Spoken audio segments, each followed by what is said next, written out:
Hello, I'm Gabriele Dotto, Direttore Scientifico of the Archivio Storico. Among the many types of documents preserved at the Ricordi-Historical-Archive in Milan, one of the more fascinating collections is that of the periodicals that the great Italian music publisher produced on and off over a period of more than 120 years. The earliest of these is the Gazzetta Musicale of Milano, which was launched in the early 1840s by the company's founder, Jahren Ricordi. The Gazzetta quickly became a point of reference for music reviews and news.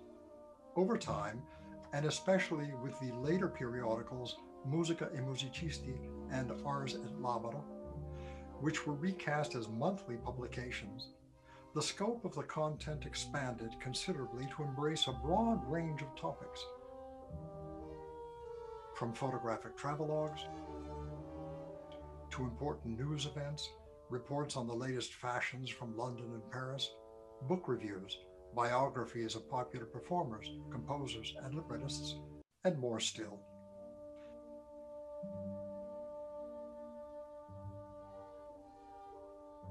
From the beginning, the issues contained specially commissioned chamber music pieces, a testament to the considerable amount of skilled domestic music making of those times, as well as serialized novels, published a chapter at a time in a formula that had proven to be highly successful in France and England.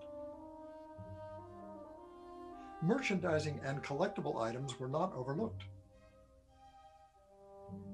and the very covers of the monthly magazines, produced by the skilled artists of the renowned Officine Grafiche of Casa Ricordi, which were famous throughout Europe for producing some of the finest Art Nouveau and Art Deco posters of the time, became highly prized decorative items in their own right. Of course, each issue, which served the function of a house organ, also carried announcements of new Ricordi publications, as well as the occasional stern warnings against editorial piracy. How very reminiscent this is of the editorial problems of our own 21st century. One particular, often overlooked aspect of these publications is the evolution of the third-party advertisements that they contain, as the commodification of culture became more sophisticated into the early 20th century. One important aspect of these periodicals, which lent significant credibility to the enterprise and ensured its longevity, was established early on. The music reviews were by and large commissioned from independent critics. Thus, the reviews weren't a collection of laudatory puff pieces. At times, even a new theatrical performance of a Ricordi work, if it was not a success, was duly reported as such.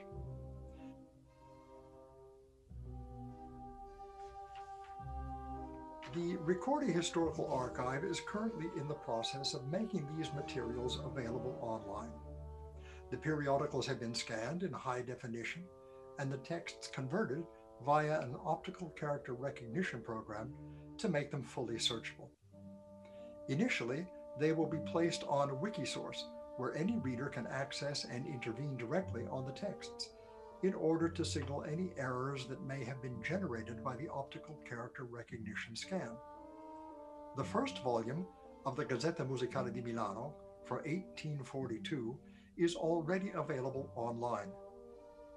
The other volumes will become available soon.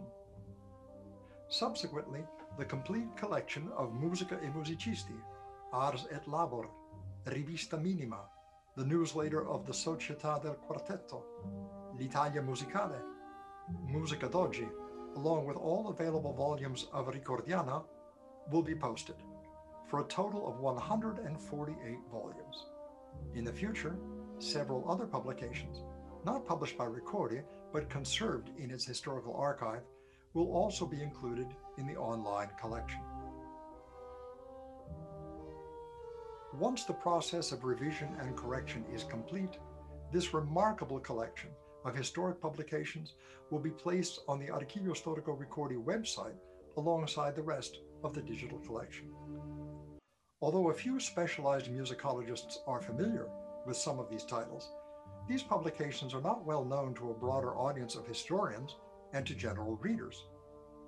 And there is so very much more to find in them than just music news and reviews. We encourage you to explore these periodicals in all their richness and variety. You will discover now forgotten facts and people, delightful anecdotes, and revealing insights about the cultural life of those long ago times.